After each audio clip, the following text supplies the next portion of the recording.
क्या आपने कभी कोई ऐसी हरकत की है कि ऑनलाइन कुछ ऑर्डर किया हो और बाद में उस पार्सल को रिसीव ही ना करें? आज की ये वीडियो भी इसी से मिलती जुलती है।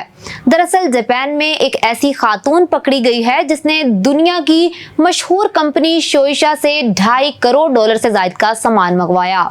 जी हाँ, $2.5 करोड़ का सामान। और मजे की बात यह है कि उसने एक पैसा भी इस कंपनी को अदा नहीं किया।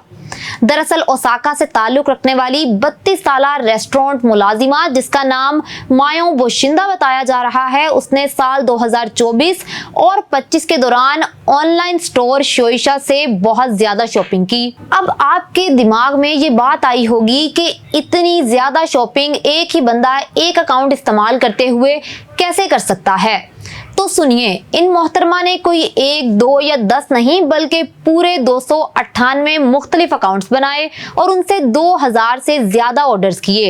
ये कैश ऑन डिलीवरी के ऑप्शंस का गलत फायदा उठा रही थी। ऑर्डर कर देती थी लेकिन बाद में इस ऑर्डर को रिसीव ही नहीं करती थी। अब आप सोच रहे होंगे कि अगर वो पैसे नहीं देती थी और ऑर्डर कैंसिल हो जाता था तो इससे कंपनी को क्या नुकसान हुआ? कंपनी को नुकसान तो हुआ है और वो भी बहुत तगड़ा हुआ है। पैकिंग, शिपिंग और वापसी के चक्कर में कंपनी को सिर्फ लॉजिस्टिक्स की मद में $47,000 का बराहे रास्त चूना लग गया है। और सबसे बड़ा नुकसान ये था कि इसके अनोखे ऑर्डर्स की वजह से वो चीज आर्जी तौर पर स्टोर से आउट ऑफ स्टॉक हो जाती थी, जिसकी वजह से कंपनी असल खरीदारों को वो चीज बेच ही नहीं पाती थी। 1 साल तक पुलिस और कंपनी ने छानबीन जारी रखी और मंगल के रोज पुलिस ने इस मोहतरमा को पकड़ लिया।